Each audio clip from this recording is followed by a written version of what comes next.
So the World Bank released a statement that 100 million Nigerians are living as destitutes or in extreme poverty. Yes, just, take a minute and visualize 100 million Nigerians living like this. Out of 160 million of us.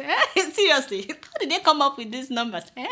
From Washington, D.C., is it that somebody is just sitting down and telling other people, no, it has to be about 100 million of them. Write down 100 million. How did they come up with these numbers? They also like to say that Nigerians live on less than $1 a day. Have you heard that one? Guess what? Nigerian president is upset right now. The man, he's very upset about that statement by World Bank. Trust me, you do not want to mess with Mr. Jonathan. You know that immediately the man released a statement. So he said that this claim by the World Bank contradicted earlier World Bank's position on the level of poverty in Nigeria. Call it the world. What was the last report by World Bank about Nigeria?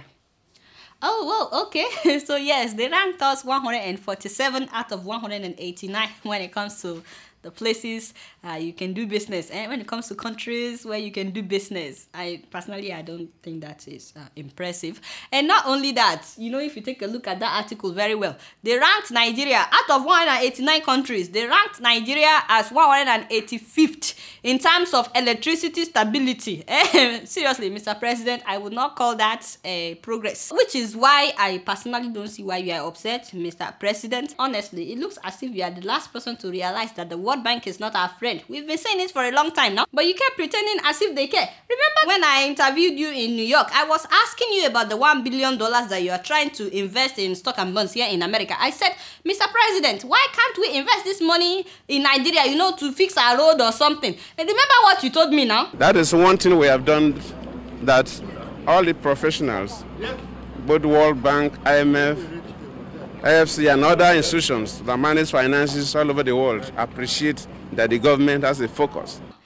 So why are you obsessed now with the World Bank's report? So seriously, we all know that this number that they gave, 100 million Nigerians, we know it is a bogus number. At least in Nigeria, an average working class, a salary earner in Nigeria, builds his own house. But you can't blame the World Bank, Mr. President. No, you can't blame the World Bank. So long as some people are able to eat with 1 billion naira, and the same people set the minimum wage to 18,000 naira. Yes, now it is true. There is poverty in Nigeria. A lot of people can only afford beske and pomo. It's not like they are destitute. But some people are able to afford to go to Germany for common medical checkup. Medical checkup you cannot do in Nigeria. And then some people are able to afford a lot of private jets. You get what I'm saying? So people have private jets in a country where some people cannot afford to take a bus from Eko Onibaje, you get what I'm saying, to Ibadan. Instead, they would rather take that locomotive that we call train. I heard that a lot of people are falling off of that train because it's overcrowded, just for them to save some naira. No, seriously, Mr. Jonathan, if you are ashamed of this report by the World Bank, then prove them wrong now. Instead of you releasing a statement, let this challenge you to develop our country so that no one can say things like this. Yes, just take care of the basic things. Take care of our roads, take care of electricity, and give us running water everywhere throughout Nigeria. Let there be lights 24/7 everywhere, not just in Abuja. If you can just do this, Mr. Jonathan, you will see that